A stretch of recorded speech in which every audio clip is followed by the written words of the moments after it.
Good evening friends, कैसे हैं आप सब। उम्मीद करता हूं बिल्कुल अच्छे होंगे, बिल्कुल बिंदास होंगे, जहां पर भी होंगे बिल्कुल स्वस्थ होंगे। बॉर्डर गवास्कर टूर्नामेंट का आपका पहला टेस्ट मैच परसों से खेला जाएगा सुबह 7:50 से। लेकिन मुझे लगता है कि जो मैनेजमेंट अब फैसला करने जा रही है पहले टेस्ट मैच को लेकर के, उसमें कुछ बहुत बड़ी गलती सामने में आ रही है मेरे ख्याल से। और मुझे लगता है कि शायद ऐसा ना हो जाए कि टेस्ट मैच शुरू होने से पहले ही हम हार जाएं। एक बात तो कंफर्म्ड कर दिया है आपके मॉर्नी मॉकल ने कि भाई युवा ऑलराउंडर नीतीश रेड्डी को आप डेब्यू करवाएंगे, डेब्यू कैप देंगे पर्थ टेस्ट मैच में। और जितनी तारीफ उन्होंने की मॉर्नी मॉकल ने नीतीश रेड्डी को लेकर के, वो ठीक है। 21 साल के हैं, युवा हैं और आईपीएल में बहुत शानदार उन्होंने प्रदर्शन किया। गेंदबाजी भी कर लेते हैं, बल्लेबाजी भी कर लेते हैं। और मॉर्नी मॉकल ने यहां तक कह दिया कि यार वो 2 दिन तक भी क्रीज में टिके रह सकते हैं, एक छोर को संभाल करके बैटिंग कर सकते हैं और विकेट टू विकेट लाइन पर गेंदबाजी करने वाले गेंदबाज हैं। और वो एक ऐसे खिलाड़ी हैं जिनके ऊपर सबकी नजर होगी इस बॉर्डर गवास्कर टूर्नामेंट में। ये मॉर्नी मॉकल ने उनके तरफ से अपनी तरफ से बयान दिया है इनके लिए, नीतीश रेड्डी के लिए। और इस बयान के बाद में कंफर्म्ड हो चुका है कि नीतीश रेड्डी का डेब्यू तो बिल्कुल तय है। लेकिन भारतीय टीम क्या एक बड़ी गलती करने जा रही है, ये मैं आपको बताऊंगा। लेकिन आप तमाम दोस्तों से रिक्वेस्ट है उससे पहले कि आप चैनल को जरूर सब्सक्राइब कर लीजिएगा, वीडियो को आखिरी तक जरूर देखिएगा ताकि आपको डिटेल में इंफॉर्मेशन मिल जाए। और साथ ही साथ अपने दोस्तों के साथ भी आप इस वीडियो को जरूर शेयर कीजिएगा। एक्चुअली दिक्कत इस बात को लेकर के है भाई कि आप नीतीश रेड्डी को खिला रहे हैं, डेब्यू करा रहे हैं, इसमें स्पोर्ट्स टॉक को इससे कोई आपत्ति नहीं है, कोई प्रॉब्लम नहीं है। लेकिन दूसरी खबर यह भी आ रही है कि आप रविचंद्रन अश्विन को भी खिला रहे हैं। यानी कि आप कहना चाह रहे हैं कि आप एक स्पिनर को खिलाएंगे। और स्पिनर को इसलिए आप खिला रहे हैं रविचंद्रन अश्विन को क्योंकि आप कह रहे हैं कि भाई 3 जो हैं वो बाएं हाथ के बल्लेबाज हैं, लेफ्ट हैंडर हैं ऑस्ट्रेलिया के पास में। उस्मान ख्वाजा हैं, ट्रेविस हेड हैं और एलेक्स कैरी हैं। ये तीनों जो हैं वो बाएं हाथ के बल्लेबाज हैं और इनको काउंटर करने के लिए हमने रविचंद्रन अश्विन को खिलाना है। ये खबर आ रही है जो ऑस्ट्रेलिया में इस समय भारत के बहुत सारे जर्नलिस्ट गए हुए हैं, उनकी तरफ से ये खबर आ रही है कि भाई हो सकता है कि हो नहीं सकता है कि कंफर्मेशन है कि रविचंद्रन अश्विन आपके लिए टेस्ट मैच में खेलेंगे। अब सवाल यह है कि इसके बारे में मैंने 2-3 दिन पहले भी चर्चा की और आप लोग भी बहुत मतलब कि शांतिपूर्ण तरीके से इस वीडियो को देखिएगा और आप भी रियलाइज करने के बारे में मतलब रियलाइज कीजिएगा कि क्या मैं गलत कह रहा हूं। क्योंकि आप पर्थ में मैच खेल रहे हैं भाई, पर्थ के विकेट पर, वहां पर आपको जेन्युइन तेज गेंदबाजों की जरूरत है। यहां पर आप कह रहे हैं कि हम नीतीश रेड्डी को भी खिलाएंगे, खबर आ रही है कि रविचंद्रन अश्विन भी खेलेंगे। अश्विन भी खेले, कोई दिक्कत नहीं है, कोई परेशानी नहीं है। क्योंकि कई सारे लोगों के मन में यह डाउट है कि भाई नेथन लायन ने तो यहां पर 27 विकेट निकाले हुए हैं।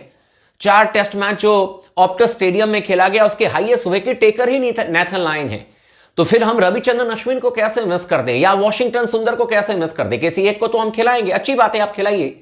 लेकिन आपको यह भी समझना पड़ेगा कि जैसे ही आप 3 जेन्युइन फास्ट बॉलर के साथ में जाएंगे, मुझे लगता है कि टेस्ट मैच शुरू होने से पहले ही आपकी बैंड बज जाएगी। यह बात आप मान करके चलें। क्योंकि आपको यह भी रियलाइज करना पड़ेगा कि मात्र 3 तेज गेंदबाज के साथ में जाना और एक स्पिनर को लेकर के जाना, एक आप नीतीश रेड्डी जैसे युवा खिलाड़ी का डेब्यू करा रहे हैं।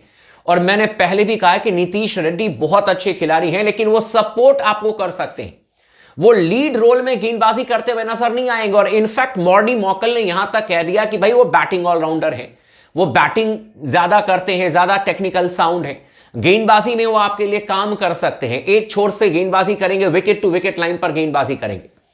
अब कोई मुझे बताए कि ऑस्ट्रेलिया में नीतीश रेड्डी जैसा गेंदबाज पर्थ के मैदान पर आपका अगर चौथा पेस बॉलर हो तो कहीं से भी जस्टिफाई करता है, मुझे तो नहीं लगता, टू बी वेरी ऑनेस्ट। क्योंकि नीतीश रेड्डी की गेंदबाजी हमने भी देखी हुई है।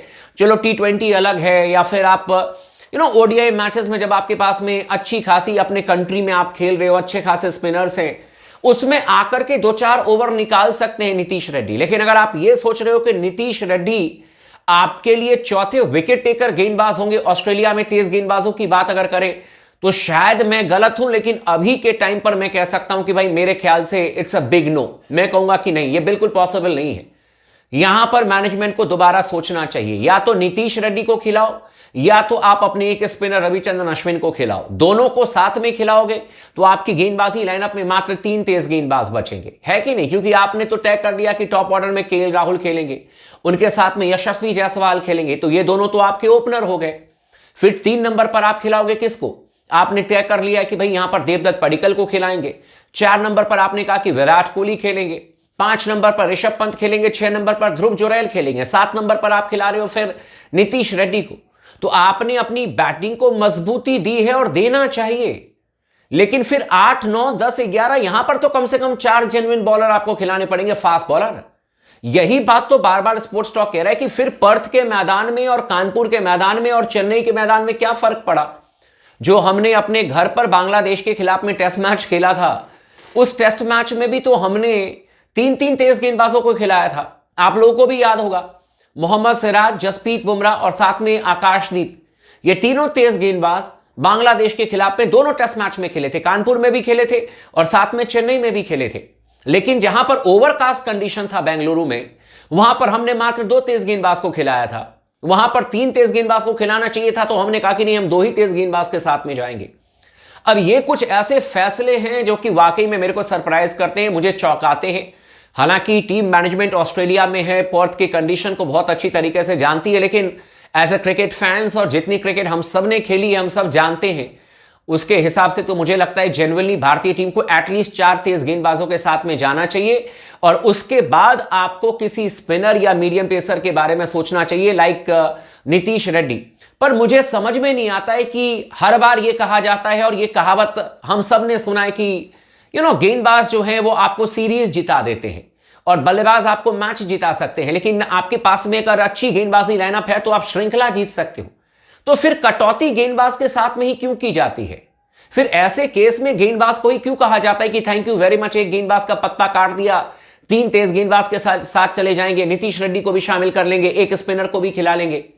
और मैं कह रहा हूं कि उस्मान ख्वाजा अगर बाएं हाथ के बल्लेबाज हैं जो कि ओपन करते हैं, अगर उनको आउट करने के लिए हमारे रविचंद्रन अश्विन को आना पड़ा, तो फिर तेज गेंदबाज क्या करेंगे भाई? तेज गेंदबाज क्या करेंगे? इसका मतलब है कि आपके तेज गेंदबाज फेल हो गए।